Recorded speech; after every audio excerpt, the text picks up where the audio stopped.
predestinasi. Nah, kalau di materi saya, kata predestinasi kalau bahasa Inggrisnya apa? Predestination, ya, predestinate. Nah, itu berasal dari bahasa Yunani, ya. Kalau di dalam Alkitab, kata Yunani yang dipakai adalah pro-orizo. Nah, bacanya gitu kali ya, pro-orizo nih, predestin, ya. Nah, kata ini ya diterjemahkan dalam bahasa Indonesia itu ada beberapa, ya. Yang jelas ada kata ditentukan atau penentuan, ya. Itu ada di Kisah Rasul 4:28 dan di Roma 8:29 sampai 30, ya. Ada di situ. Itu pasti ada kata pro-orizo, ya, yang apa diterjemahkan ditentukan dari semula, ditentukan, ya. Terus kemudian juga menentukan sebagai takdir, ya. Efesus 1:5 dan 11 itu predestinasi itu dipakai di Alkitab kita takdir, ya, atau keputusan atau dekret, ya, keputusan atau dekret gitu. Nah, ini apa namanya, kalau dalam bahasa kita atau dalam masyarakat kita, ya, mungkin nggak kenal namanya predestinasi. Predestinasi itu biasanya dalam istilah teologi, ya, kekristenan. Tapi kalau dalam masyarakat sebenarnya yang mirip dengan itu, ya, mengartikan itu adalah takdir, ya. Kalau takdir itu bisa diartikan itu sudah ditentukan dari Tuhan, dari Allah, segala sesuatu yang akan terjadi itu sudah ditentukan, yaitu takdir, penentuan ilahi. Nah, jadi konsep tentang predestinasi memang yang dikaitkan dengan keselamatan memang muncul dalam Alkitab, ya. Awalnya memang ada ayat-ayat dalam Alkitab yang menjelaskan bahwa Allah menentukan segala sesuatu yang terjadi gitu, ya, termasuk akhirnya berujung pada keselamatan manusia juga ikut ditentukan, ya, karena memang di Perjanjian Lama ada konsep-konsep bahwa Allah menentukan segala sesuatu. Mungkin bisa dilihat ya beberapa konsepnya di Yesaya 14 ayat 24 gitu. Mungkin ada yang dibaca nih, Yesaya 14:24 nih. Kecil nggak ya? Ini kecil ya. Nah, ini ada beberapa ayat yang mengisyaratkan bahwa ada penentuan Allah sebelumnya. Bisa dibaca Yesaya 14 ayat 24. Saya Om. Ya, saya Andreas. Tuhan semesta alam telah bersumpah firman-Nya. Sesungguhnya seperti yang kumaksud, demikianlah akan terjadi, dan seperti yang kurancang, demikianlah akan terlaksana. Amin. Oke, jadi kata kurancang ini, kita lihat ya, kata kurancang ini pakai kata apa namanya, determine ya, determine ya, kurancang itu kalau dalam bahasa Ibrani-nya ya'ats. Ya'ats ini predetermine ya, konsal diterjemahkan predetermine, jadi sudah ditentukan, dirancang, ditentukan sebelumnya. Nah, kemudian di Yesaya 46 ayat 10. Mungkin ada yang baca 46 ayat 10, silakan. Yesaya 4 ayat 10 yang berbunyi demikian, yang memberitahukan dari mulanya hal yang kemudian dan dari zaman, purbakala apa yang belum terlaksana, yang berkata keputusanku akan sampai, dia segala hendakku akan kulaksanakan. Nah, keputusanku akan sampai dan segala kehendakku akan kulaksanakan. Ya, yang memberitakan dari sebelumnya, yang kemudian dari zaman purbakala apa yang belum terlaksana. Benar, ada kehendak Tuhan yang pasti dilaksanakan oleh Tuhan. Ya, ada keputusan Tuhan yang pasti akan sampai. Gitu ya. Nah, yang terkenal nih Yeremia 1-5. Silakan ada yang baca. Yeremia 1-5. Aku membentuk, saya Pak. Ya, silakan Pak Daniel. Sebelum aku membentuk engkau dalam rahim ibumu, aku telah mengenal engkau. Dan sebelum engkau keluar dari kandungan aku telah menguduskan engkau, aku telah menetapkan engkau menjadi nabi bagi bangsa-bangsa. Amin. Amin. Ya. Nah, jelas di sini kalau sekilas kita membaca bahwa Tuhan sudah menetapkan Yeremia sebagai nabi, jadi ya, pasti akan terjadi. Ya, dari kandungan sudah istilahnya dirancang, sudah ditentukan, sudah aku telah menetapkan engkau menjadi nabi. Jadi seakan-akan itu secara mutlak ya nasib manusia itu sudah ditentukan sebenarnya dari awal. Ya, nah kita mau secara hati-hati melihat ya di mana porsi kedaulatan Allah dan di mana porsi kehendak bebas manusia. Ya, tentu karena dua-duanya ini adalah tatanan Allah, ya tatanan Allah, karena kehendak bebas itu juga tatanan Allah. Tidak mungkin tatanan-tatanan Allah ini saling bertabrakan, bertentangan. Jadi yang diperlukan adalah kita menempatkan secara proporsi ya di mana posisi kehendak bebas manusia dalam kedaulatan Allah. Nah, itu yang kita harus paham. Nah, karena ini sangat-sangat menentukan ya bagaimana kita mensikapi kehidupan sehari-hari juga. Ya, kalau kita terlalu hanya melihat satu aspek saja, yang kemarin kan satu karakter Allah, satu aspek yaitu Allah itu berdaulat, ya tidak ada yang tidak terjadi kalau Tuhan sudah menghendaki, gitu ya. Jadi kalau Tuhan itu sudah mau tadi itu Yeremia itu sudah ditetapkan jadi satu pribadi seperti ini, wah pasti akan terjadi tanpa bisa diintervensi oleh termasuk manusianya sendiri, Yeremia sendiri, gitu. Nah, tapi di satu sisi lain ya bahwa manusia kemarin kita bahas bahwa punya kehendak bebas, dia ikut terlibat dalam apa? Menentukan nasib hidupnya, betul nggak? Ya kan? Nah, tapi dilihat kemarin kita bahas bahwa kehendak bebas manusia itu tidak mutlak menentukan nasibnya, ya kan? Kemarin ingat bahwa manusia memang punya mekanisme internal untuk dia mengolah inputan-inputan maksud, ya, inputan yang masuk ke jendela jiwa dan dengan komponen pikiran, perasaan, dia punya mekanisme internal untuk mengolah gimana inputan luar dan akhirnya dia memutuskan ya dengan 3P itu. Dengan lewat pertimbangan, lewat perbandingan ya. Dari semua pilihan itu dia tetapkan. Tapi ingat semuanya tidak mutlak dari pengaruh luar atau tidak mutlak dari dirinya sendiri. Ya, ada kombinasi dan ada unsur misteri. Kemarin ingat ya, ada unsur misteri di dalam manusia memutuskan, gitu. Nah, jadi karena dua fakta ini kita menurut saya jangan ngambil kutub ekstrim per ekstrim. Semua hal pasti sudah ditentukan Allah, termasuk jodoh, termasuk nanti kalaupun cerai nggak cerai itu juga Tuhan. Terus kalaupun sehat atau sakit itu mutlak Tuhan yang tentukan, gitu ya. Satu ekstrim. Atau ekstrim yang lain bahwa Allah tidak sama sekali ikut campur dalam kehidupan manusia. Nah, nanti kita bahas lebih dalam ya bagaimana kita harus mensikapi ini, Bapak Ibu ya. Oke.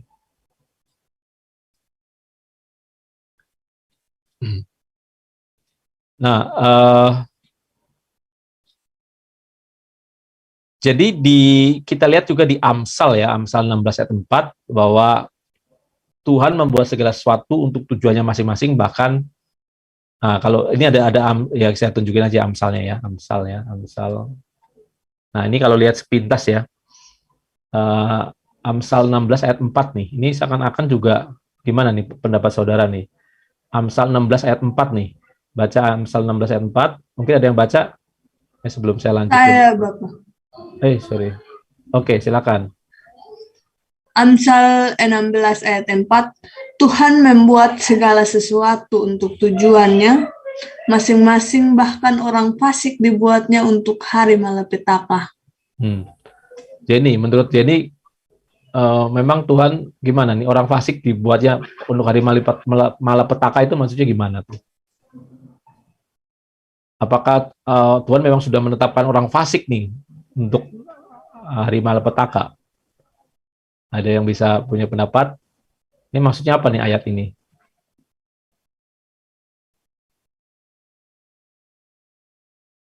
Ada yang kasih komen? Masa kekekalan kali Pak ya. Gimana? Pada masa kekekalan nanti apa itu yang dimaksudkan, apa ini celaka ini Pak? Tapi apakah ayat ini bisa kita artikan bahwa memang Allah sudah menetapkan orang-orang itu fasik gitu ya. Jadi nanti orang fasik itu memang sudah dibuat Tuhan, tujuannya memang orang fasik gitu kan. Tuhan membuat segala sesuatu untuk tujuannya. Orang fasik dibuatnya untuk hari malapetaka. Bisa nggak kita punya pendapat bahwa orang fasik itu ternyata memang sudah ditentukan ya? Memang. Kalau fasik atau tidak, atau maksudnya itu kan tergantung manusia itu melakukan kehendak bebasnya untuk menolak atau mengikuti kehendak Bapa. Ya, cuman bagi orang-orang fasik itu sudah jelas bahwa ada hari hanya nanti bahwa dia ditentukan celaka, itu aja. Ya, jelas jadi bukan dimaksudkan bahwa Tuhan sudah menetapkan orang itu menjadi fasik gitu ya, termasuk golongan orang fasik gitu. Iya. Tidak ya. Ya, tapi ini kalau Bapak Ibu perhatikan, bisa nggak diartikan seperti itu? Ya, bahwa ditafsirkan bahwa Tuhan menetapkan manusia menjadi jahat lalu masuk neraka dan akan masuk neraka yang sudah disiapkan memang untuk mereka. Bisa nggak? Ada nggak pernah dengar orang Kristen bisa menetapkan seperti itu? Dan ini ayat-ayat yang dipakai juga bahwa Allah memang sudah menentukan nih mana yang selamat, mana yang tidak. Iya, kalau orang memahami konsep tentang kehendak bebas, pasti orang akan paham bahwa Allah tidak serta-merta menetapkan, tetapi maksud bahwa bahkan orang fasik dibuatnya untuk hari malapetaka, ya tentunya orang fasik itu orang yang tidak mau melakukan perintah-perintah Tuhan, ya kan? Mereka orang Kristen juga, tapi nggak mau melakukan kebenaran. Gitu. Jadi otomatis ya yang dihadapi ya pasti kebinasaan, karena ada hukumnya Allah, tatanannya Allah bahwa yang ditabur yang dituai kan.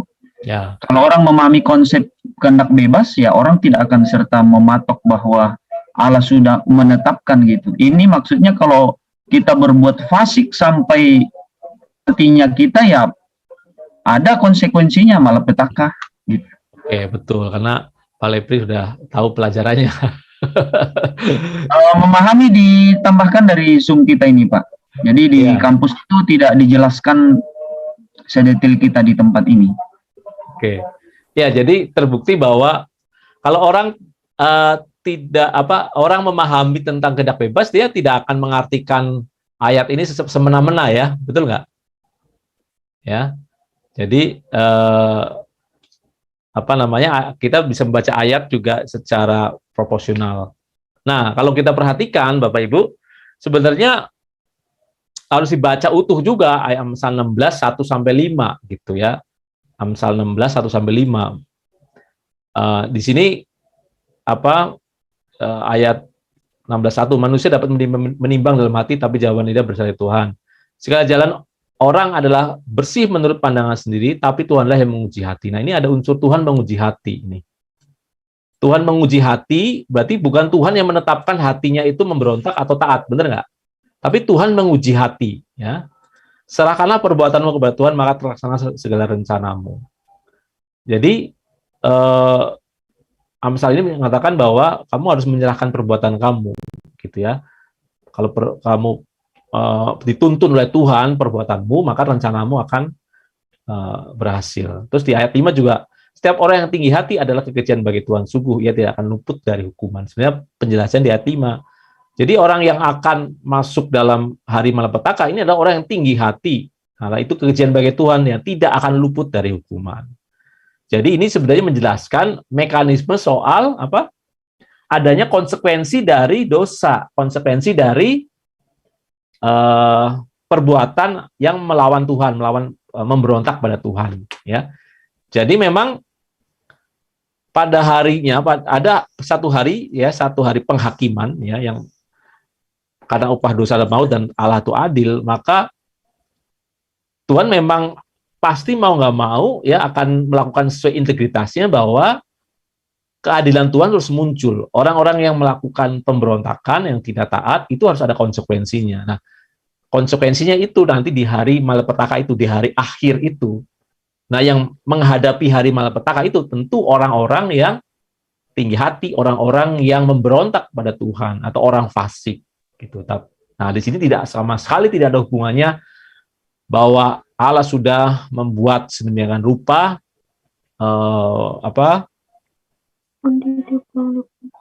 membuat orang itu jahat dari awalnya gitu ya. Jadi orang tidak punya pilihan gitu. Oke. Nah, jadi jelas kita tidak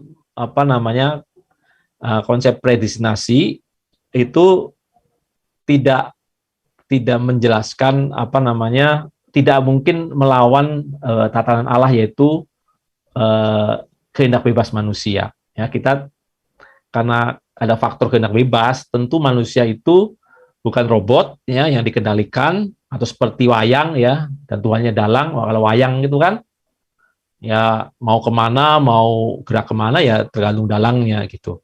Skenarionya dari dalangnya. Jadi Allah benar-benar seperti sosok pengontrol gitu ya. Kayak pegang remote control hidup kita enggak, ya. Nah, tapi dalam masyarakat gimana? Masyarakat itu predestinasi itu dianggap sebagai takdir gitu ya, berasumsi bahwa manusia tidak memiliki kedaulatan sama sekali dalam menentukan keadaan hidupnya, ya. Jadi yang kemarin pernah saya jelaskan bahwa bahkan hal-hal yang sebenarnya pasti ada campur tangan, ada porsi kehendak bebas manusia, itu dialihkan bahwa itu sudah ditentukan Allah, atau takdirnya dari Allah, gitu ya. Seperti orang yang mengalami kecelakaan, sakit, ya, tersembuh, ya tadi jodoh semuanya itu memang dari sononya sudah gitu ya, dari sononya. Jadi benar-benar Allah itu dipandang sebagai penyebab utama ya, kausalitas ya. Nah, tapi apakah ada yang benar-benar itu takdir Tuhan ya, takdir Allah dari awal memang kita nggak punya porsi ya, nggak ada porsi kehendak bebas ya, ada nggak? Ada yang tahu? Yang memang benar-benar itulah takdir Tuhan yang sudah ditetapkan. Contohnya apa? Contohnya kita dilahirkan sebagai laki-laki dan perempuan. Ya, betul. Kematian lagi. Ya. Nah, kalau soal kematian ya, semua mutlak Allah yang menentukan. Misalnya kalau orang mati karena dia bunuh diri, apakah Tuhan sudah menetapkan dia dengan cara bunuh diri? Tidak. Jadi kita juga tidak boleh gegabah ya. Memang hidup mati kita tanpa seizin Tuhan tidak mungkin ya. Tapi cara mati orang, ada faktor kehendak bebas manusia nggak? Ada.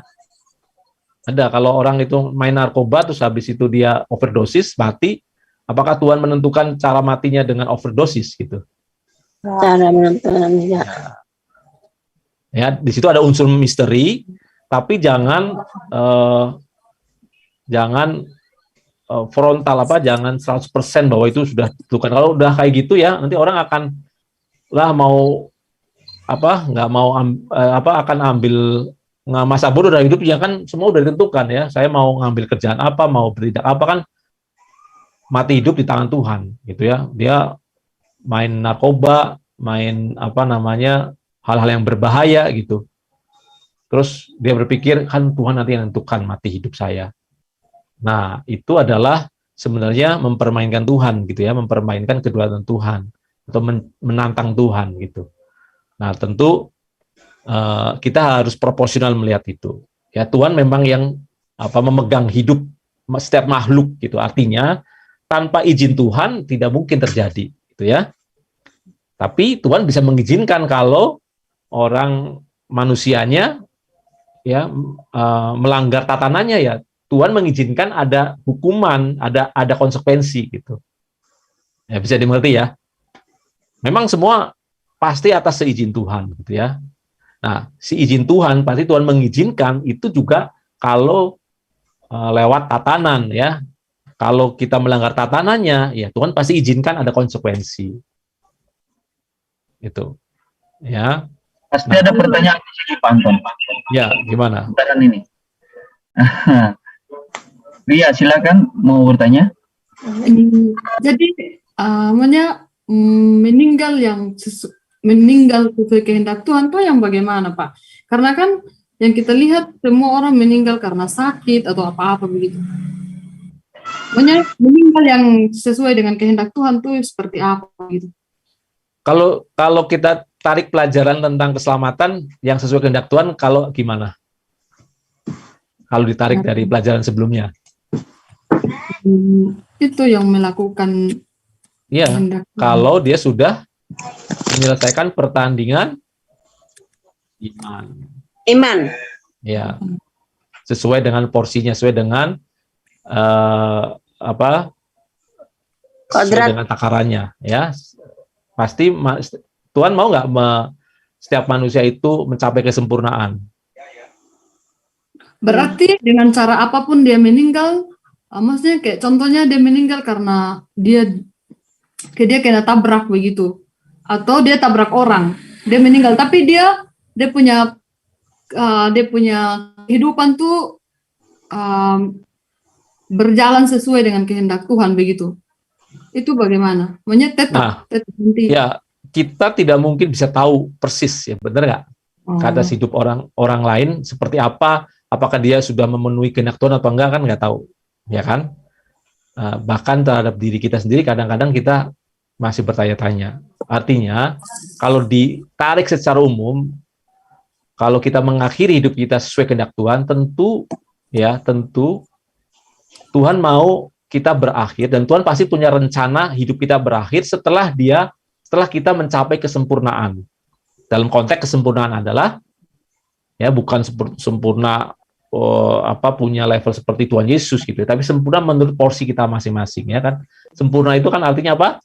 Teleos, ya, matang, full grown, bertumbuh penuh, mencapai kematangan maksimal. Nah, setiap orang pasti beda-beda, punya porsi beda-beda, karena yang diberi banyak dituntut banyak. Jadi pasti yang dikehendaki Tuhan adalah setiap orang bisa finishing well terhadap hidupnya. Ya. Nah, kalau Tuhan izinkan cara matinya, misalnya dia ikut perang gitu ya, di Ukraina sekarang kirim, bukan dia nggak ikut perang, tapi dalam pengiriman bantuan ya tiba-tiba ada roket nyasar gitu, ya kan, kena dia mati gitu, ya. Kita tidak bisa langsung menghakimi, wah dia matinya tragis, berarti dia ini nggak fulfill kehendak Tuhan, ya belum tentu juga, benar nggak Ria? Ya, yang tahu persis kan orang itu dan Tuhan sendiri, benar? Nah, kita bisa mengamati dari jauh di mana karakter dia, pertumbuhannya gitu ya. Tapi yang jelas-jelas ya, orang cara matinya itu karena kesalahannya dia sendiri, kita juga jangan serta-merta menentukan atau beranggapan bahwa itu memang sudah dikehendaki Tuhan, ditakdirkan Tuhan, cara matinya memang overdosis gitu. Jangan ekstrim to ekstrim gitu ya. Kalau saya ditanya ya, saya percaya Tuhan sudah merancang dari awal ya, satu rancangan yang indah, seperti di rancanganku adalah rancangan apa? Damai sejahtera. Apa itu Pak Repi ya? Rancangan Yeremia 29 ayat 11 ya. Ayat emas, Yeremia 29 ayat. Rancanganku adalah rancangan damai sejahtera, ya kan? Tidak mungkin Tuhan merancang kehidupan anak manusia itu dengan rancangan yang akan mengalami kecelakaan, betul nggak? Ya, desainnya, rancangannya pasti sempurna untuk kita. Nah, masalahnya apa yang didesain Tuhan, dirancang Tuhan, pasti terjadi atau itu juga butuh kerjasama dengan kehendak bebas kita. Lihat. Butuh kerjasama dengan kehendak bebas kita. Betul.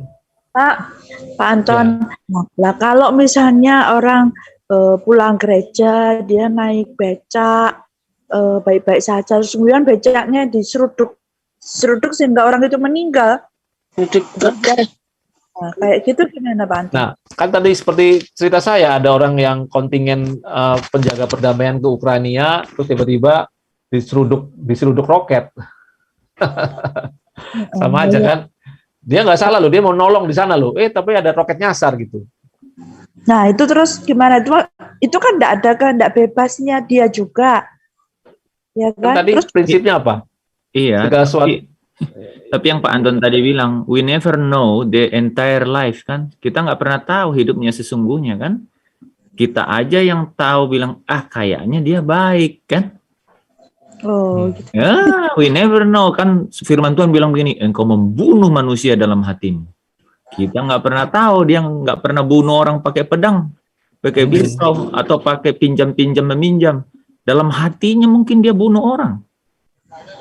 Gitu ya. Jadi Jadi Allah, jadi katanya, tadi Pak Anton udah baca ayatnya, dia menyelidiki batin dan hati. Nah, maksud saya, pelajaran ini itu membuat kita punya pemahaman yang tepat, tidak ekstrim to ekstrim gitu loh, Bu. Iya. Gitu ya. Dan tidak gini loh, tidak bisa, jangan menilai kualitas hidup seorang dari cara matinya juga gitu. Betul. Iya. Ya. Iya, Tuhan nggak peduli. Batin boleh, misalnya orang kena narkoba kan overdosis gitu ya. Kita bisa menilai, menduga gitu. Ya kalau orang kena narkoba karakternya gimana? Iya, itu pasti nggak bagus kan? Iya, kan, tapi kan nggak bisa juga, we never know kan, waktu di akhir hidupnya dia gimana, betul nggak? Betul. Ya. Tapi jangan tuh ekstrim, bahwa kan yang ekstrim tuh gini, apapun cara matinya sudah ditentukan Tuhan. Ya kena roket itu juga ke Tuhan, diseruduk becak mati juga itu Tuhan sudah tentukan. Nah, jangan ekstrim tuh ekstrim begitu gitu. Mungkin yang menarik ini Pak Anton, kan banyak hamba Tuhan tuh yang mati karena COVID. Ya. Nah, itu Pak. Ya kan? Hamba Tuhan kena COVID, wah berarti ini kurang suci nih. Nah, Hamba Tuhan besar. Hamba Tuhan besar gitu ya. banyak lagi Pak ini hamba-hamba Tuhan. Banyak yang meninggal karena COVID. Apa saya mikir dulu, wah ini pengangkatan atau gimana ini? Nah, tapi yang jelas begini ya, kedaulatan Allah di Yeremia 29 ayat berapa, 11 tadi ya Pak Lepri ya? Ya. Jelas tuh, Allah tuh merancangkan gimana ke manusia. Rancangannya gimana? Kecelakaan tapi hari depan. Damai sejahtera kecelakaan. Sejahtera. Benar kan? Kecelakaan. Iya, tapi apakah itu pasti terjadi? Akan ada damai sejahtera dan tanpa kecelakaan? Tidak, tergantung kerjasamanya dengan kehendak bebas manusia. Jadi yang pasti itu adalah rancangan Tuhan pasti baik buat manusia. Yang pasti. Desainnya itu pasti baik. Sudah ada pet yang sudah Tuhan sediakan. Tapi masalahnya Tuhan itu menciptakan manusia bukan robot. Tuhan tuh mengimitasi dirinya loh dalam diri manusia, gitu loh. Ada kehendak bebas, punya pikiran, perasaan, dan kehendak, gitu. Iya. Jadi kalau kita melenceng dari rancangan Tuhan, desain Tuhan, itu memilukan sekali hati Tuhan, benar nggak? Betul. Dan Tuhan tidak bisa intervensi langsung merubah mekanisme internal dalam hati manusia yang tadinya jahat diputer rotor-rotornya itu, rodanya itu supaya berbelok ke yang baik gitu. Langsung intervensi, Roh Kudus langsung merubah gitu ya. Jadi kalau ada lagu ubah hatiku gitu ya, itu jangan dibayangkan mistis gitu loh, hatinya dirubah gitu. Seperti baru. Besok langsung baru. Baru. Wah, ada mukjizat, ada pencurahan roh, jadi hatiku baru langsung. Gitu. altar call. Nah, ya kan kemarin gambarnya sudah saya ini ya, gambar ini ya, mungkin saya jelasin lagi ya. Gambar kemarin tuh, nih gambar ini kan, benar nggak? Kita punya pegang kendali di sini mekanisme internal. Tapi bukan berarti tidak bisa dipengaruhi keputusan kita. Ada pengaruh luar. Dan Allah pasti mengkondisikannya, ada pengkondisian yang bisa diintervensi oleh Allah. Gitu. Baik pengkondisian secara natural maupun supranatural. Tidak pernah Allah langsung masuk ini loh. Roda-roda giginya itu langsung di tuning gitu. Sehingga manusia tiba-tiba, wah kok saya jadi hati penuh kasih ya. Wah tiba-tiba kok saya ini ya, nggak membenci orang gitu, langsung seketika gitu. Kalau seperti itu berarti Tuhan melawan integritasnya sendiri, bahwa ada kehendak bebas yang sudah ditaruh itu dinihilkan, ditiadakan. Nangkap nggak Bu Tati? Ya, nangkep Pak. Ya. Makasih. Tapi jelas ya. Nanti kita akan belajar bahwa di Roma 8:28 jelas Allah bekerja dalam mendatangkan kebaikan. Artinya Allah itu mengkondisikan loh. Selalu mengkondisikan supaya kita ya punya inputan, punya masukan, punya bahan untuk kita memutuskan di arah yang benar. Pertama, kalau kita sudah ada Roh Kudus pasti Roh Kudus bicara ya. Tapi kalau kita bandel, kita nggak mau dengerin Roh Kudus, Tuhan bisa pakai cara yang lebih keras, benar nggak? Lewat peristiwa, ya, bisa macam-macam, lewat sakit, lewat ada masalah, lewat banyak hal. Itu bisa menjadi indikasi, ya, bahwa Allah sedang bicara pada kita, karena perlu diperkuat atau kita masih budek gitu ya, dikasih tahu, ya karena kita nggak rajin saat teduh misalnya gitu, nggak dengar dengan Tuhan, ya Tuhan kasih pengkondisian yang lebih ekstrim. Nah, dari sini kita akan tahu. Yang saya bilang tadi malam Pak ya, yang ditegur ya. Jadi ada orang karena tidak peka dengan tahap pertama, dinaikin level gitu.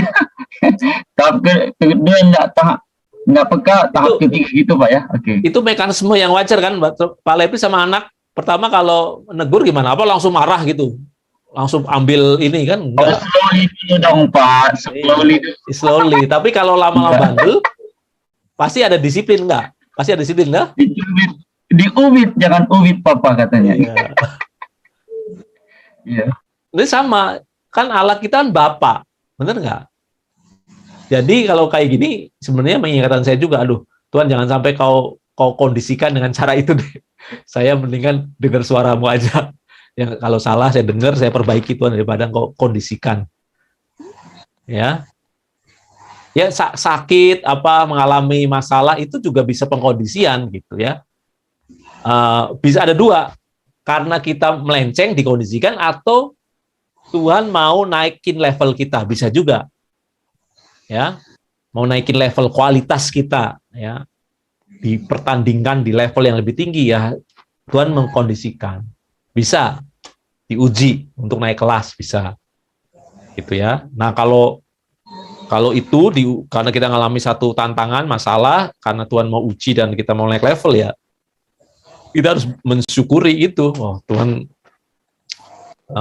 sayang sama kita, dan istilahnya sudah percaya nih, kita udah bisa naik kelas gitu. Ya, jadi pengkondisian Tuhan itu bisa dengan cara apapun gitu ya, yang tanpa melanggar integritasnya, tanpa menihilkan kehendak bebas manusia, tanpa dia menghilangkan atau menihilkan tatanan Allah, hukum-hukum rohani gitu ya. Ya, intinya sebenarnya kalau kita bertobat sungguh-sungguh gitu ya, walaupun sebobrok apapun, Tuhan itu maha jago lah untuk memperbaiki kita bobrok apapun, kalau kita benar-benar bertobat, ya kalau diri kita sendiri nggak mungkin memperbaiki, tapi Roh Kudus dan pengkondisian dari Allah itu pasti bisa memperbaiki, ya. Nah, itu yang apa namanya kita perlu perhatikan. Oke. Pak, pertanyaan Pak. Ya, silakan. Ya Pak, berarti kematian seseorang, maksudnya kondisi seseorang dalam kematiannya itu tidak menentukan dia baik atau tidak di mata Tuhan ya Pak? Cara matinya. Iya, cara Ya, matinya. cara matinya belum tentu. Kalau tragis, kelihatan tragis. Kalau tragis tuh Paulus tragis nggak? Matinya di apa? Paulus tahu nggak matinya diapain? Disalib. Dipenggal. Dipenggal. Paulus tuh dipenggal.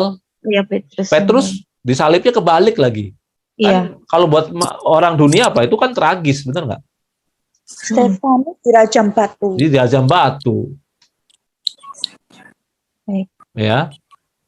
Jadi bisa ya, bisa tidak. Artinya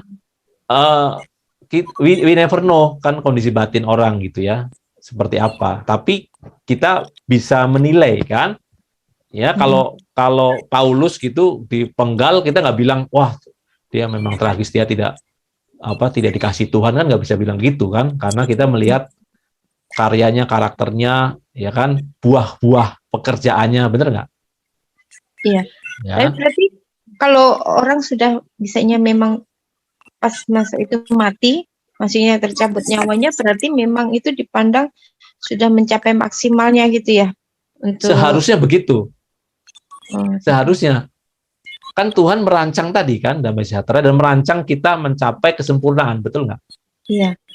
Jadi kan ada berapa case gitu kan, walaupun misalnya sudah ketabrak atau apa gitu kan, orang itu walaupun sudah ini ternyata hidup lagi gitu. Nah, itu berarti itu belum maksimalnya yang Tuhan tuntut gitu ya, belum. Bisa seperti itu ya. Artinya kan gini, segala kan ada Tuhan Yesus bilang kan helai rambutmu pun terhitung kan, kalau tidak akan jatuh tanpa seizin Tuhan, benar nggak? Iya. Rambut jatuh aja nggak, kalau nggak Tuhan izinkan nggak terjadi, benar nggak? Jadi semua pasti dalam kontrol Tuhan gitu. Tapi Tuhan mengontrol, tetap ada tatanannya gitu. Kalaupun orang mengalami tragis gitu ya, dan kalau Tuhan izinkan, pasti Tuhan punya alasan kan? Ya. Nah, yang harus gini, kita sebaiknya ya dalam pelajaran predestinasi ini kita lebih fokus ke bagian atau porsi kita gitu loh. Jangan bagian porsinya Tuhan. Tuhan tuh nggak usah kita pikirin, kita tanya-tanya, bener nggak sih porsinya Tuhan? Tuhan pasti sudah bijaksana, maha bijaksana. Apa yang dia lakukan pasti sempurna dan terbaik, bener nggak? Ya kan? Jadi kita fokus ke kehendak bebas kita. Predestinasi ini harus dipahami bagaimana kita mengoptimalkan kehendak bebas yang kita punyai supaya sejalan dengan rancangan, desain, ketetapan Tuhan sejak semula sebelum kita ada, kita lahir. Maaf ya.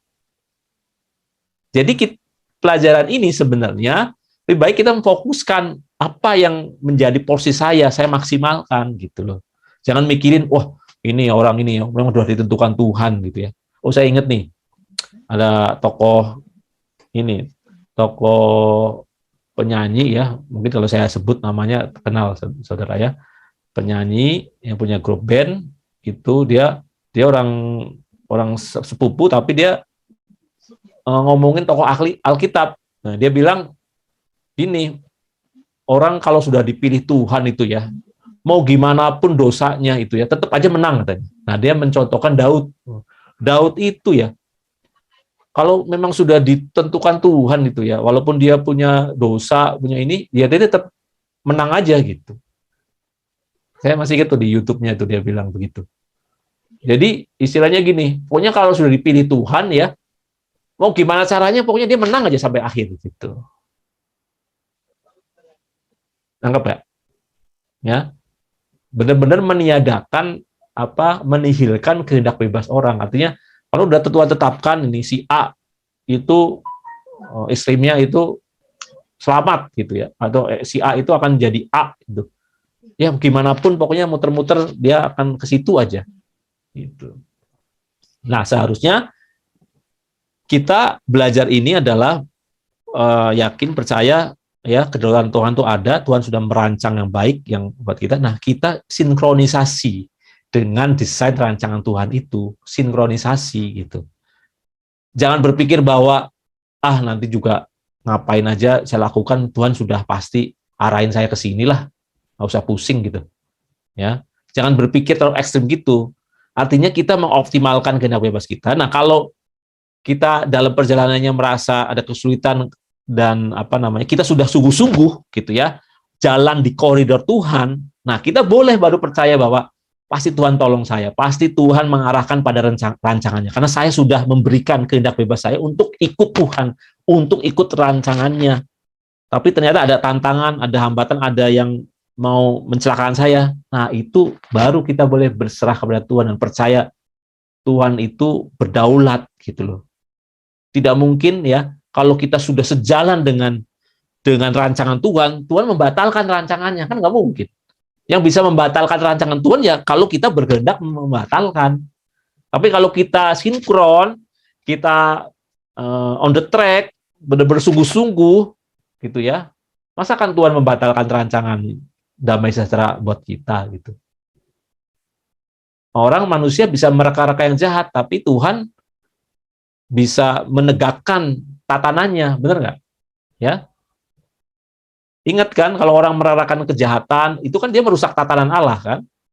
Apa yang tabur dituai, dia menabur kejahatan, masa Tuhan tidak menegakkan tatanannya? Jadi kita yakin, kita percaya bahwa Tuhan mengguidance, menjaga dalam desain rancangannya, karena Tuhan adalah pribadi Allah ya. Allah yang kita percaya itu Allah yang punya integritas, dia pasti akan menegakkan tatanannya. Tapi Bapak Ibu ya, nggak mudah untuk bisa internalisasi hal ini kalau kehidupan kita ada dalam kesulitan, ada yang kita lihat itu kayaknya tidak ada harapan ya, dalam hal ekonomi, dalam hal sakit dan apa itu kayaknya gelap gitu. Nah, itu mempercayai bahwa ada kedaulatan Allah, ada pengaturan ilahi yang maha sempurna, itu butuh ya, butuh kebenaran, butuh encourage dari dalam kita, butuh mendengar kebenaran terus-menerus supaya kita punya gairah, itu punya kepercayaan dalam bahwa memang Allah pegang kendali gitu. Ya. Nah, yang penting buat kita, ayo kita kehendak bebas kita arahkan untuk untuk ikut jalurnya Tuhan, tracknya Tuhan. Gitu ya. Jadi penentuan ilahinya sampai batas mana, Pak, dalam kehidupan manusia? Nah, yang disebut takdir, ya penentuan ilahi memang ada yang memang ditentukan, yaitu tadi ya sudah bilang, kita menjadi yang memang menjadi modalitas kita, Bu Sarah. Modalitas kita. Kita menjadi karakter kita, modalitas kita ya. Kita lahir di keluarga mana, itu jelas takdir, penentuan ilahi, betul nggak? Adakah campur tangan kehendak bebas kita dalam hal kita lahir di keluarga apa? Tidak. Jadi yang ini ya, takdir itu ada di mana memang kehendak bebas manusia tidak punya andil di situ gitu loh. Menjadi laki-laki, perempuan, nggak bisa kan? Bahkan bakat ya, talenta, ya, bakat alamiah gitu. Itu menurut saya itu gift juga, takdir Tuhan gitu ya. Ada yang bakatnya nyanyi, ada yang bakatnya ya puisi macam-macam keahlian gitu ya. Yaitu kita kan nggak bisa menentukan, kita nggak bisa minta, kita nggak bisa ngolah ya, lahir dengan bakat ini kan itu juga takdir. Nah, nanti dalam konsep keselamatan kita akan belajar yang didestin Tuhan, yang ditetapkan Tuhan apa. Nah, itu yang penting. Tapi secara umum, secara format umum, memang ada hal-hal yang ditakdirkan oleh Tuhan, yaitu di mana peran kehendak bebas kita nggak terlibat, nggak ada perannya gitu. Ya lahir dari mana, keluarga mana, ya IQ-nya kita modalitas IQ-nya kita berapa gitu kan. Ada yang lahir karena mengalami gangguan otak gitu sejak awal, ya, yaitu ada kehendak Allah di situ, ya. Kan saya ingat cerita orang Tuhan Yesus menyembuhkan orang buta. Terus ada yang orang ngomong kan ke Tuhan Yesus kan, orang ini buta sejak lahir. Dosa siapakah ini? Dosa dia atau dosa orang tuanya? Benar nggak? Ada di Injil gitu. Ada. Iya. Ya kan? Gimana kalimatnya? Bukan dosa dia, juga bukan dosanya orang tuanya. Supaya nama Tuhan dipermuliakan. dimuliakan. Iya kan? Nah, jadi semua pasti ada hak prerogatif Tuhan dalam merancang, benar nggak? Ya, ini lewat orang buta ini sejak lahir, Tuhan sebenarnya sudah merancang ada yang untuk memuliakan dia, ada kemuliaan Tuhan dimunculkan, benar nggak? Ya kita nggak bisa melarang Tuhan atau mengkritik Tuhan, kok Tuhan pakai cara itu, nggak bisa gitu. Itu hak prerogatif Tuhan, caranya gimana dia dimuliakan gitu lewat peristiwa itu. Ya, dan tentu saja istilahnya Tuhan rancangan yang Tuhan buat itu mungkin akan kompleks sekali kalau kita lihat ya, atau dunia yang begitu sudah penuh dosa gimana gitu ya. Tentu Tuhan dengan kecerdasan yang luar biasa dia masih bisa ya merancang supaya hasil akhirnya tuh sempurna. Tapi lewat jalur mana ya itu kemahatauan Tuhan, itu kecerdasan Tuhan untuk menentukan gitu ya. Ya pasti kalau Tuhan mengizinkan ya orang itu tadi buta sejak lahir atau apa, ya itu pasti ada maksud dan ada kesempurnaan di situ juga. Nah, kita nggak tahu nanti ya, nanti tahunya nanti kalau sudah di hari penghakiman, waktu kita udah ketemu dengan Tuhan, ya kita bisa tanya, Tuhan kenapa pakai cara ini gitu. Ya kalau sekarang kita memang nggak tahu, tapi yang penting kita lihat ujungnya tuh Tuhan pasti membawa kita kepada desain rancangan yang sempurna, dikembalikan kepada rancangan semula. Jadi selalu ngomongin predestinasi itu selalu dikaitkan bahwa ujungnya semua skenario Tuhan itu mengkondisikan kita supaya kita mencapai keserupaan dengan Kristus, kesempurnaan, ya, supaya kita siap masuk ke perjamuan anak domba, perjamuan kawin anak domba, menjadi mempelainya itu sebenarnya. Nah, itu sebenarnya terkait dengan ini takdir dan nasib ya. Ya, kalau takdir itu memang tadi sudah kita omongin ya, benar-benar itu penentuan ilahi yang dimana kita bisa campur. Tapi kalau nasib, yaitu ada wilayah kehendak bebas kita, ya, ada wilayah kehendak bebas kita yang. Pak Anton. Ya. Ya, gimana? Ya, Pak Anton, tadi kan Bapak sempat ngomong pertandingan. Nah, ada pertanyaan Elsa di kolom chat. Kalau bayi gimana Bapak? Kan dia belum bertanding.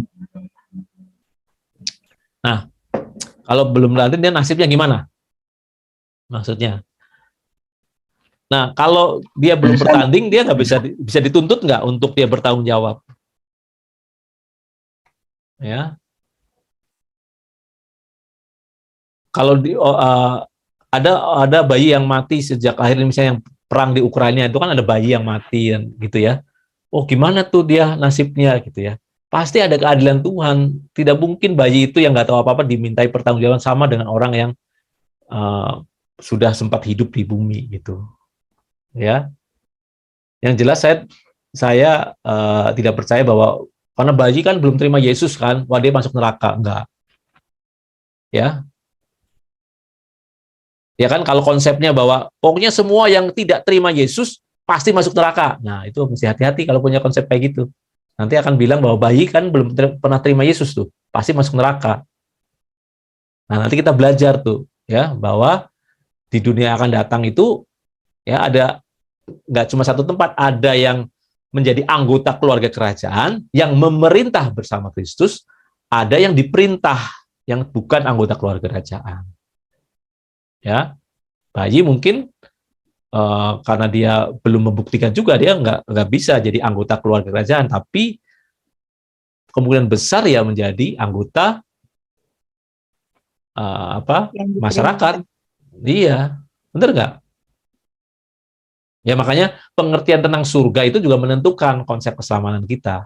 Kalau surga itu hanya satu tempat gitu ya, semua sama rata gitu satu itu ya, nanti kacau, bingung kita antara tadi yang bayi itu masuk mana gitu, atau yang penjahat yang disalib samping Yesus gitu kan, pada hari ini engkau akan bersama aku dengan Firdaus, langsung diambil, wah itu dong kayak penjahat apa itu ya, pokoknya kalau terakhir ngaku langsung masuk surga gitu.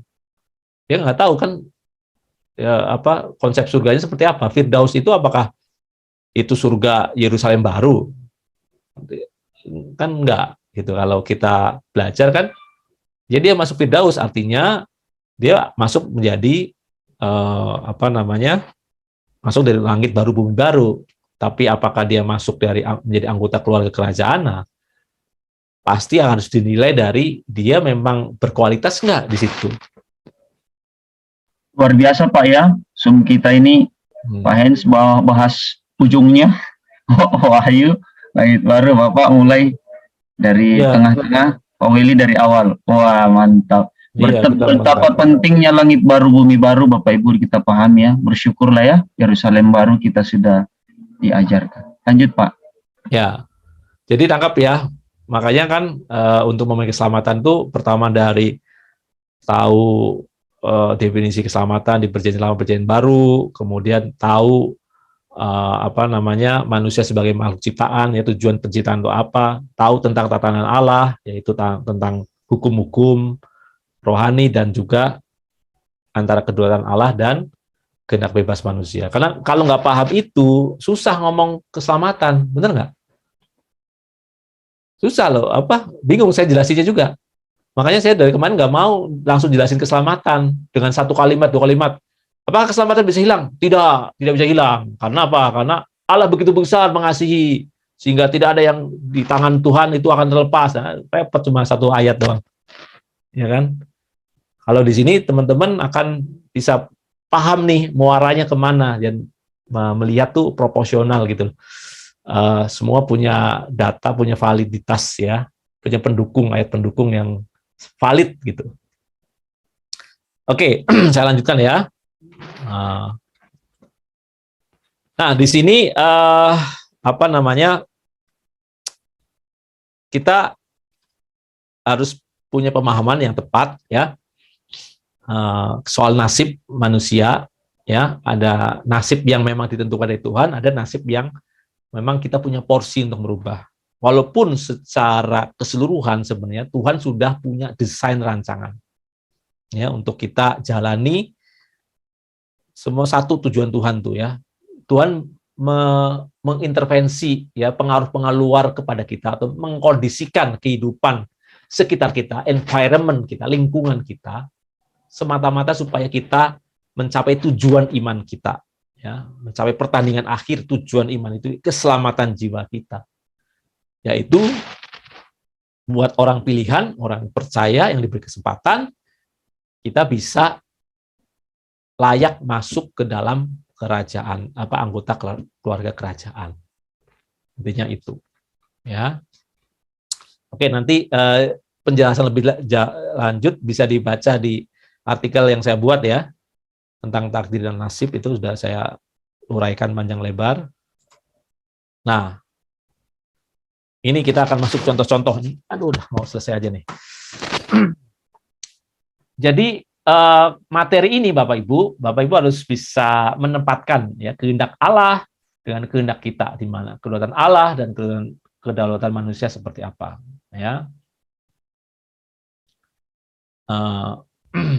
Nah, ini cukup cukup krusial sebenarnya, karena saya yakin, nggak tahu kalau di gereja-gereja apakah diajari sampai sedetail ini, tapi bisa banyak gereja yang hanya meletakkan pada satu persepsi aja, satu sudut pandang aja gitu, nggak banyak sudut pandang yang dilihat.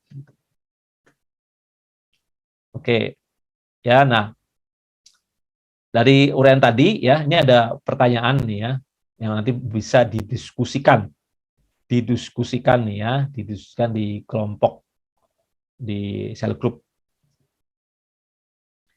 Soal Yudas, apakah Yudas itu, karena Allah kan tahu Yudas berkhianat, apakah Yudas itu memang ditakdirkan, ya ditentukan oleh Allah untuk berkhianat?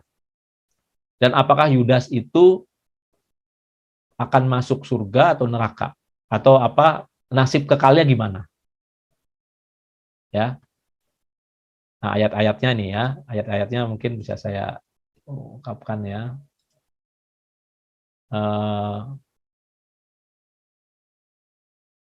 Nih, Lukas 22 ayat 22. Sebab pandangan manusia memang akan pergi seperti yang telah ditetapkan, akan tetapi celakalah orang yang olehnya ia diserahkan. Nih. Seperti yang ditetapkan, akan tetapi celakalah orang yang olehnya diserahkan. Ya. Yang Yohanes 6:70-71. Jawab Yesus kepada mereka, bukankah aku sendiri yang telah memilih kamu, yang 12 ini, namun seorang di antaramu adalah iblis.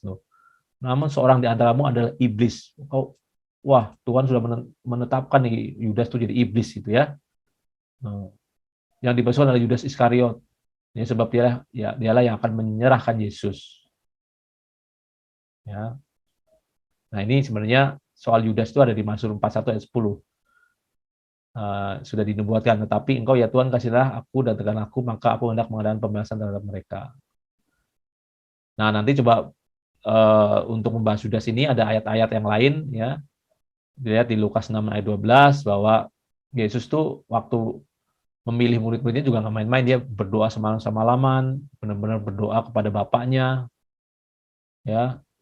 Dan di Kisah Rasul 1 ayat 17 dan 25 ini juga bisa menjadi kunci apakah untuk menjawab pertanyaan apakah Yudas memang ditetapkan sebagai pengkhianat. Nah, itu sebagai pertanyaan ya, dibahas di di sel group.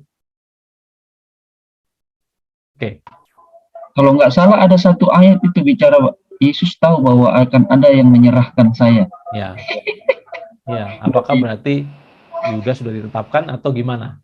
Nah, tolong didiskusikan, itu menarik ya. Tadi ayat-ayat yang saya kasih itu bisa menjadi guidance ya, kita menjawab hal ini. Nah, kaitkan dengan kedaulatan Allah dan kehendak bebas manusia. Ya. Oke, nanti masuk di quiz. Boleh, Pak. Berarti jawabannya kalau dijawab sini, Bapak nanti bilang ini yang benar. Ketahuan. Kalau saya kasih jawabannya nanti benar semua kuisnya. Gak apa-apa toh ya Pak. Ya, dijawab dulu dong, didiskusikan dulu ya kan. Nah, besok nanti saya bahas sedikit. Ya. Oke, kita lanjut ya. Nah, kita akan masuk ke doktrin pemilihan ya. Jadi pandangan tentang predestinasi yang soal takdir itu Allah menentukan segala sesuatu itu memang jelas ya, bukan pandangan Alkitabiah ya. Jelaskan bahwa di Kisah Kejadian ayat 1-2 memang Adam dan Hawa itu ditetapkan, diciptakan sebagai makhluk yang bebas ya. Jadi ada pilihan, manusia diberi pilihan ya. Jadi sebelum manusia jatuh dosa, manusia bisa memilih nasibnya sendiri secara sempurna sebelum ada kodrat dosa. Nah, sebelum ada kodrat dosa, manusia itu bisa sempurna memilih, artinya range pilihannya ya, mau jatuh, mau sempurna sesuai standar Tuhan itu bisa. Tapi waktu jatuh dalam dosa, ya ada kodrat dosa yang menyertai. Jadi pilihannya terbatas sebenarnya. Dia tetap bisa memilih, tapi terbatas. Apa yang menjadi batasan pilihan manusia setelah jatuh dalam dosa? Dia tidak punya kemampuan, kapabilitas memilih kesucian sesuai standar Tuhan. Dia mentok di satu, hanya baik saja, nggak bisa sempurna. Baik. Manusia tetap bisa memilih baik dan jahat, gitu. Tapi dia tidak bisa memilih untuk sempurna seperti yang Tuhan kehendaki, yang seperti yang Tuhan sudah tetapkan sejak semula, menjadi serupa dengan gambaran anaknya. Nggak bisa. Ya. Jadi ada tanggung jawab manusia dalam penentuan nasibnya di masa depan. Nah, ini kita lihat ya di ayat Roma 14 ya, ayat 12. Demikianlah setiap orang di antara kita akan memberi pertanggungjawaban tentang dirinya sendiri kepada Allah. Roma 14 ayat 12. Bandingkan dengan 2 Korintus 5:10 bahwa semua manusia akan masuk tahta pengadilan. Jelas ada pertanggungjawabannya terhadap apa yang dilakukan. Ya, karena ini kenapa ada pertanggungjawaban? Karena itulah mekanisme hukum rohani yang Tuhan sudah tetapkan, yaitu salah satunya hukum tabur tuai. Ya, Allah tidak membiarkan dirinya dipermainkan, karena apa yang ditabur manusia itu juga yang dituainya. Nah, jadi sebenarnya apa yang Tuhan tentukan dari semula menyangkut keselamatan adalah tadi rancangan atau desainnya. Tuhan sudah tetapkan hukum kehidupan, hukum rohani yang mengatur mengatur kehidupan ini, gitu ya. Dan Allah sudah mendesain, merancang satu umat yang akan diproyeksikan dia bisa punya kualitas untuk bisa menjadi rekan sekerja Allah. Ya, kalau mau jadi rekan sekerja Allah pasti punya kualitas tertentu. Nah, itu desain rancangan, itu yang ditentukan sejak semula. Umat pilihan dirancang, ditentukan dari semula untuk menjadi serupa dengan Allah. Jadi yang ditentukan semula ada, yaitu desain rancangannya. Allah itu merancang manusia untuk mencapai kualitas serupa dengan Tuhan Yesus. Itu. Nah, ini menjawab pertanyaan kemarin Pak Andi ya, Pak Andi yang Roma 8:29-30 nih, Pak Andi. Monitor Pak Andi. Andi monitor. Dengar Pak. Coba baca yang Roma 8:29-30 nih. Roma 8. Pertanyaannya kan ini kemarin kan? Ya, sebab semua orang yang dipilihnya dari semula, mereka juga ditentukannya dari semula untuk menjadi serupa dengan gambaran anaknya, supaya ia, anaknya itu, menjadi yang sulung di antara banyak saudara. Dan mereka yang ditentukannya dari semula, mereka itu juga dipanggilnya. Dan mereka yang dipanggilnya, mereka itu juga dibenarkannya. Dan mereka yang dibenarkannya, mereka itu juga dimuliakannya. Oke. Jadi orang yang dipilihnya dari semula, maksudnya apa orang yang dipilihnya dari semula? Mereka juga ditentukannya dari semula. Ditentukan apa? Dipilih apa dan ditentukan apa? Yang ditentukan dari semula adalah menjadi serupa dengan gambaran anaknya. Ini tidak bicara orang per orang, nama per nama. Ya. Tapi ada golongan orang yang dipilih, yang diproyeksikan bisa punya kesempatan menjadi serupa dengan gambaran anaknya. Kelompok. Betul. Ya. Kelompok ini bukan bicara si A, si B, ya. Si C itu pasti akan segambar serupa. Jadi kalau sudah dipilih, si A itu sudah masuk Kristen, wah, pasti dia akan segambar dengan Tuhan Yesus. Bukan bicara itu.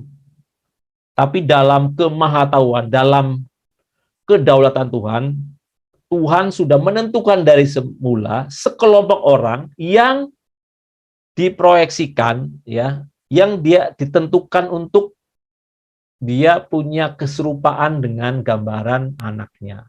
Entah itu siapa gitu Pak. Iya. Jadi maksudnya entah siapa yang memilih untuk masuk ke situ. Betul.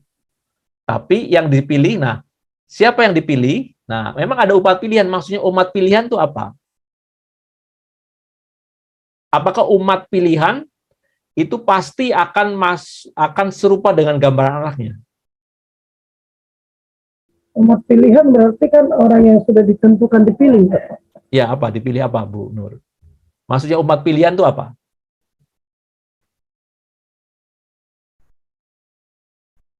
Nah, ini penting sekali nih, supaya paham umat pilihan itu apa. Pakai bangsa Israel itu, Pak. Ya, ini dia. Ini saya sudah siapkan gambarnya, Bu. apakah semua umat pilihan pasti masuk tanah Kanaan? Enggak. Iya. Hanya Joshua dan Kaleb. Kaleb, Pak. Kaleb. Jangan Kaleb. Jadi kalau nama anak kita Yusuf sama Kaleb pasti masuk tanah Kanaan. Ponakan saya itu, Pak. Iya, Kaleb gitu. Kaleb katanya. Nah, jadi apa maksudnya umat pilihan di sini? Kok umat pilihan nggak masuk tanah Kanaan nih? Yang sudah selesai menjalani prosesnya gitu. Nah, oke. Umat pilihan ya itu menjadi umat pilihan itu kedaulatan Tuhan nggak? Yes. Bangsa Israel. Ya. Yes. Itu kedaulatan Tuhan, kita jadi umat pilihan atau enggak memang kedaulatan Tuhan gitu. Orang Israel itu dia lahir jadi orang Israel gitu. Itu kan nggak maunya dia kan, dia jadi orang Israel jadi umat pilihan. Tapi soal masuk tanah Kanaan atau tidak tergantung respon. Free will lagi. Free will lagi. Ini jelas nih. Ini tahu kan ini peristiwa apa nih? Laut terbelah. Ini pemberontakan itu kan Maryam, bukan. Dimakan bumi. Bumi menghangatkan lalu masuk ke dalam. Bukan, ini yang waktu mereka buat lembu dari emas. Bukan. Itu pemberontakan. Ini adalah dimakan bumi. Ini yang dimakan bumi karena mereka menghujat Musa, bukan? Ya, pemberontakan Korah, Datan, dan Abiram. Karena dia mempertanyakan kepemimpinan Musa. Dia mau jalan sendiri. Dia tidak menganggap Musa itu sebagai pemimpin. Sadis ya. Kami juga bisa caranya. Iya, dia istilahnya mengkritik lah. Musa tuh kamu gini-gini, kamu tuh lemah, kamu membuat kita sengsara ini. Kok lama banget di tanah kanan muter-muter, gimana sih kamu mimpin? Makanya Tuhan bilang ada ayatnya, jangan mengusik hambaku yang kurapi, Pak ya. Apa yang benar, ya kan? Musa, emang maunya Musa muter-muter, kan itu maunya Tuhan. Nah, tapi yang Korah, Datan, Abiram tuh nggak sabar lah istilahnya. Lamaan nih gitu, nggak nyampe-nyampe. Tuh kan? Padahal ya di Yeremia 29 ayat 14 tuh janji Tuhan pada Israel itu luar biasa loh ya kan? Diproyeksikan masuk ke tanah yang luar biasa gitu loh ya. Yang berlimpah susu dan madunya kan, benar nggak? Janji Tuhan kan luar biasa kan? Iya. Ya kan? Pada waktu itu engkau, Yesaya 60 nih, pada waktu itu engkau akan heran dan melihat dan berseri-seri, engkau akan tercengang dan akan berbesar hati, sebab kelimpahan dari seberang laut akan beralih kepadamu, dan kekayaan bangsa-bangsa akan datang kepadamu. Jadi yang suka ngutip ayat ini buat orang Israel ya, bukan buat orang Kristen. Kekayaan bangsa-bangsa akan datang kepadamu, itu buat orang Israel, oi. Boleh buat juga orang Kristen bukan ini ayatnya. Ya pikulah salib. Boleh juga. Silakan diri. Enggak, kata Bu Nur boleh juga lah, Pak. Oh, boleh juga ya. Kan kita sudah diangkat jadi anak. Israel. Terserah terlaksana atau enggak, pokoknya yang penting doanya. Buat orang percaya, kita orang Kristen orang percaya pengikut Yesus, mau dialihkan mau enggak itu kehendak Tuhan, yang penting kita taat sama Tuhan kita, persiapkan hati saja untuk sampai, karena kekayaan kita yang sesungguhnya bukan di bumi ya, tapi di langit baru bumi baru, bener nggak ya kan?